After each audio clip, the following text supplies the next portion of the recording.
semuanya. Pagi Bu. Sebelum kita memulai pelajaran hari ini, kita baca doa dulu ya. Siapa yang pimpin doanya?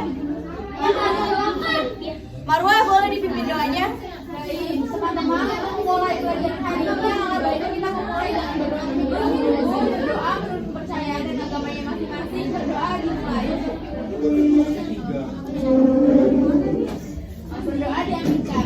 Memberi salam. Assalamualaikum warahmatullahi wabarakatuh. Waalaikumsalam warahmatullahi wabarakatuh. Apa kabar ya anak-anak? Baik. Oke, sebelum kita mulai pelajaran, kita absen dulu ya. Boleh di-scan ya, anak. Diberi waktu 2-3 menit ya. Sudah Bu. Oke.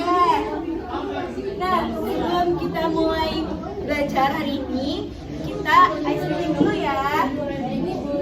Nah, di sini ada ketok-ketokan nih. Tentukanlah pasangan angka berikut dengan benar. Jika 6 sama dengan 4, 7 sama dengan 5, maka 8 sama dengan 6. Kenapa 10? Hah? 6 Ibu. Karena siap pakai berdua. Emang iya? Bukan 6. Salah. Lagi? Coba perhatikan.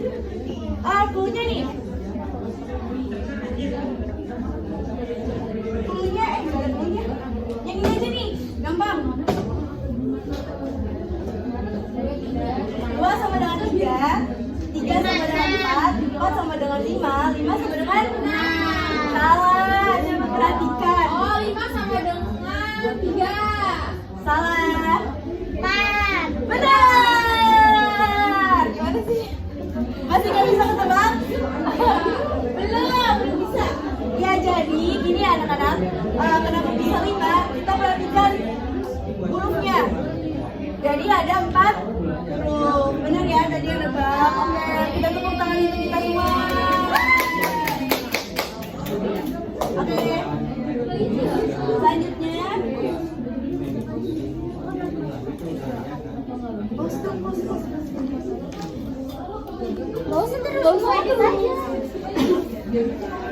Nah, sebelumnya di sini ibu mau tanya dulu. Sebelum kita belajar materi hari ini, di pertemuan sebelumnya itu pelajaran apa? Teks puisi Bu. Teks puisi.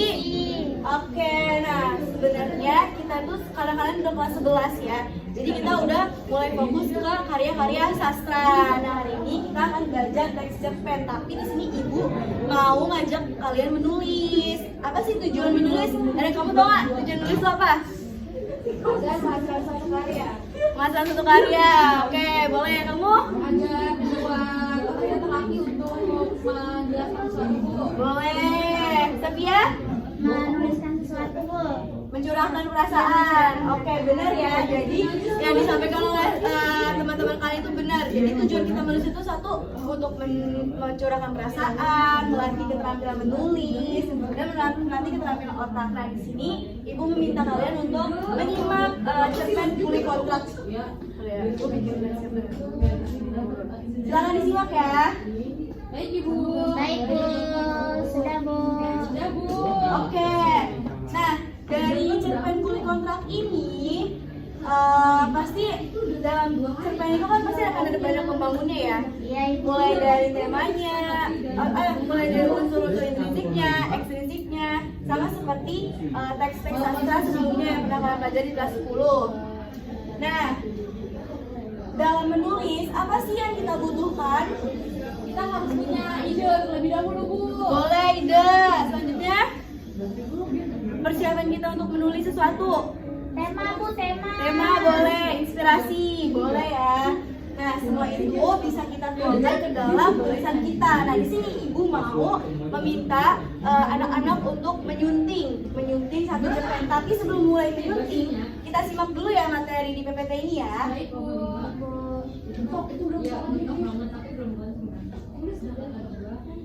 Nah, di sini ada cerpen mungkin kalau untuk pemahaman seperti pengertian dan lain-lain itu udah biasa ya, udah umum. Nah, ini ada unsur-unsur pembangunnya, ada unsur pembangun intrinsik, ekstrinsik. Selanjutnya ada struktur cerpen, kebahasaan cerpen. Jadi dalam menuliskan sebuah cerpen kita juga harus memperhatikan unsur kebahasaannya. Nah, dalam sebuah cerpen itu biasanya yang bikin menarik itu apa sih? Alur ceritanya. Alur ceritanya, terus Temanya lucu, Bu. temanya, terus Dialog. boleh dialognya. Nah, dalam membuat suatu cerita pendek kita harus memperhatikan penggunaan kebahasaan yang kita gunakan untuk kita tulis nantinya. Nah, ini ada unsur-unsur intrinsiknya. Yang pertama ada temanya, seperti disampaikan oleh Marwa tadi, yang menarik dari cerita pendek tersebut. Ada latar terbagi menjadi berapa sih? Latar suasana. Ya, benar. Ya. Latar tempat, waktu, dan suasana. Latar sosial masuk nggak? Masuk. Oke. Selanjutnya ada alur maju dan mundur. Ada amanat. Pasti di dalam sebuah cerita pendek itu mengandung tujuan atau maksud tertentu agar pembaca menyerap gitu, mengambil sesuatu dari cerita yang dinikmati. Nah, kemudian ada tokoh dan penokohan, tokoh utama, tokoh sampingan, tokoh pendukung, tokoh bayangan, serta ada sudut pandang. Sudut pandang ada berapa? Ada 3. Apa aja? Orang pertama. Terus? 2. Orang ketiga. Oke. Kayaknya udah paham ya. Nanti ada gaya bahasa. Jadi dalam menulis sebuah cerita pendek kita itu dibebaskan untuk menggunakan gaya bahasa yang kita suka gitu. Tapi tidak boleh senonoh ya anak-anak. Harus sesuai dengan kaidah kebahasaan bahasa Indonesia. Kemudian ada ekstrinsik. Struktur ekstrinsik itu struktur yang di luar dari cerita pendeknya. Nah, ada apa aja sih? Tolong bacakan Safia. Nilai-nilai, latar belakang kehidupan pengarang, dan situasi sosial ketika cerita itu diciptakan, Bu. Baik, jadi nilai-nilainya itu biasanya mengandung tersirat ya di dalam sebuah cerita pendek. Kemudian ada latar belakang kehidupan pengarangnya. Jadi misalnya seperti yang tadi tuh di cerpen ini, boleh kontrak. Misalnya ada apa dengan Dr. Lubis ketika menciptakan cerita pendek kulit kontrak tersebut. Nah, kemudian ada situasi sosial ketika cerita pendek itu diciptakan. Jadi ada cerita sosial apa, keadaan sosial bagaimana ketika cerita pendek itu diciptakan oleh Dr. Lubis. Oke, selanjutnya ini tema tadi sudah benar. Tokoh, tokohan, latar tempat. Ada latar tempat, latar waktu, dan latar suasana. Sudut pandang, alur. Nah, ini nilai-nilai dalam cerpen. Pertama ada nilai moral. Coba contohin kalau nilai moral itu ada nilai apa aja? Nilai kebaikan, Nilai kehidupan ya. Nah, kalau nilai religius, keagamaan. Kalau nilai budaya, salim. Oke, jadi nilai yang tumbuh di dalam budaya tersebut. Kemudian nilai kepahlawanan, nilai sosial, nilai politik. Tapi yang paling jarang itu biasanya kepahlawanan dan politik. Oke, selanjutnya. Nah, sebelum kalian menulis sebuah cerpen atau menyunting cerita pendek, di sini kalian harus mengidentifikasi dulu nih nilai-nilai cerita pendek yang akan kalian sunting atau tulis nantinya. Di sini ada dengan membaca cerita pendek dengan sesama, kemudian menganalisis tindakan dan dialog yang dilakukan oleh tokoh, kemudian disimpulkan nilai-nilai kehidupan lewat tindakan atau dialog tokoh. Jadi dialog itu sangat penting ya dalam membuat sebuah cerita pendek. Oke. Nah, ini ada strukturnya nih. Jadi dalam sebuah karya sastra itu pasti ada strukturnya dong. Boleh tolong dibacakan Marwah? struktur cerpen ini ada 5. Yang pertama pengenalan sebuah cerita, yaitu exposition. Yang kedua pembukaan mengungkapkan peristiwa, complication. Yang ketiga, menuju konflik. Terus yang keempat, puncak konflik. Dan yang kelima, penyelesaiannya. Ya, jadi dalam sebuah cerita pendek itu pasti dimulai dengan pengenalan terlebih dahulu. Bagaimana gambaran kasar dari sebuah cerita yang akan ditulis nantinya. Kemudian ada pengungkapan peristiwa, dan di sini dimulai terjadi permunculan satu persatu dari peristiwa yang terjadi di cerita pendek. Kemudian menuju konflik, misalnya konflik apa nih? Itu udah ada langkah-langkahnya atau permunculan konflik-konflik tertentu gitu. Kemudian ada puncak konflik, di mana konfliknya itu memuncak gitu, fatal gitu. Kemudian yang terakhir ada penyelesaian. Nah, dalam materi cerita pendek ini kalian dilatih untuk menjadi mempunyai karakter problem solving, yaitu pemecahan masalah berdasarkan sistematikanya. Oke, udah selesai nih. Ini untuk pembahasan cerita pendek, ada keterangan waktu, verba aksi, dan dialog.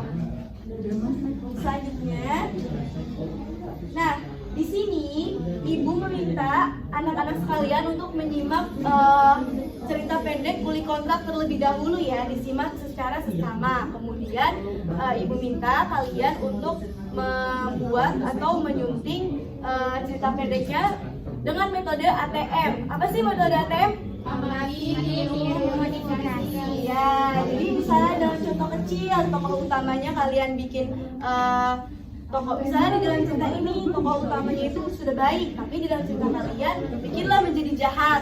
Tuh. Atau kalian boleh menambahkan tokoh-tokoh lainnya yang mendukung cerita pendek karya kalian nanti. Nah, kemudian ibu itu berencana untuk membuat cerita pendek yang telah kalian sunting atau kalian tulis menjadi sebuah project. Projectnya itu nanti akan kalian publikasikan ke dalam satu project. Nah, nanti akan ibu tampilkan ya. Baik, Bu. Oke, boleh dikerjakan dulu live worksheet-nya ya. Baik, Ibu. Nah, ini ada KPD-nya, boleh dipindahin terlebih dahulu ya. Baik, Bu. Sampai jam berapa, Bu? Sampai habis istirahat ya. Baik, Ibu. Ya boleh dikerjakan terlebih dahulu.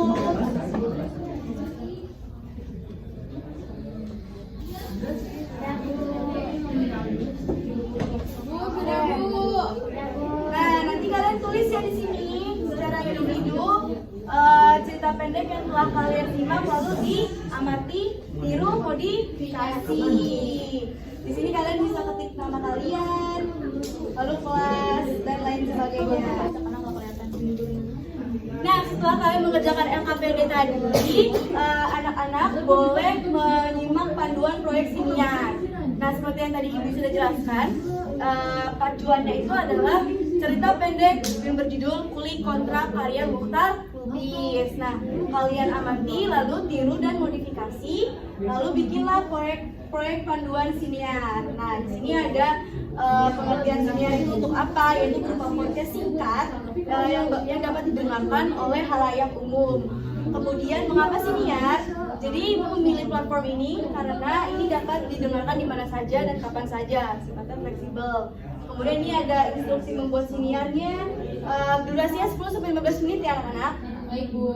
Kemudian tujuannya kalian mempromosikan hasil tulis karya kalian sendiri. Nah, di sini ada panduan pertanyaan kontennya. Nah, ini langkah-langkahnya, tentukan judulnya dulu. Nah, kemudian analisis, pilih media, buat naskah, rekaman, dan finalisasi. Nah, untuk medianya, kalian bisa memilih salah satu. Ada YouTube, Spotify, Podcast, Google Podcast, dan SoundCloud atau Anchor. Nah, bisa dimengerti anak-anak? Ya, Ibu. Ya. Oke. Karena sudah di penghujung, Ibu minta satu anak untuk menyimpulkan pembelajaran hari ini. Boleh? Marwa? Baik, Bu, untuk pembelajaran hari ini tadi kita mempelajari mengenai menulis text cerpen. Nah, di dalam text cerpen itu tadi ada sudut pandang dalam menulis cerpen, ada sudut pandang pertama, kedua, ketiga, lalu juga ada bagaimana cara membuat cerpen yang menarik. Selanjutnya ada juga kaidah kebahasaan yang dibuat untuk membuat tes cerpen itu sehingga orang berkeinginan untuk membaca. Seperti itu, Bu. Baik, benar ya anak-anak ya, yang disimpulkan oleh teman kalian. Nah, untuk proyek Pandozina tadi Ibu lupa menjelaskan, itu tenggatnya masih lama. 4 kali pertemuan kita dimulai dari pertemuan pertama ini. Jadi di pertemuan berikutnya itu Ibu akan memantau hasil progres kalian. Nah, nanti akan direview satu sama lain oleh teman kalian. Oke, boleh dipindahin dulu nih refleksinya. Baik, Bu. Sudah, Bu. Sudah. Oke, dipindah ya. Oke, baik. Nah, tidak terasa nih kita udah 2 jam pelajaran dan bentar lagi udah mau istirahat. Nanti kita lanjut lagi ya jamnya setelah sholat zuhur. Baik, sebelum kita mengakhiri pelajaran hari ini, boleh dipimpin doanya lagi, Marwah? Baik. Teman-teman, untuk mengakhiri pelajaran, alangkah baiknya kita berdoa terlebih dahulu. Berdoa dipersilahkan. Amin. Berdoa diaminkan. Memberi salam. Assalamualaikum warahmatullahi wabarakatuh. Waalaikumsalam warahmatullahi wabarakatuh. Semangat ya, jangan lupa dikerjakan proyek siniarnya. Baik, Ibu. Oke.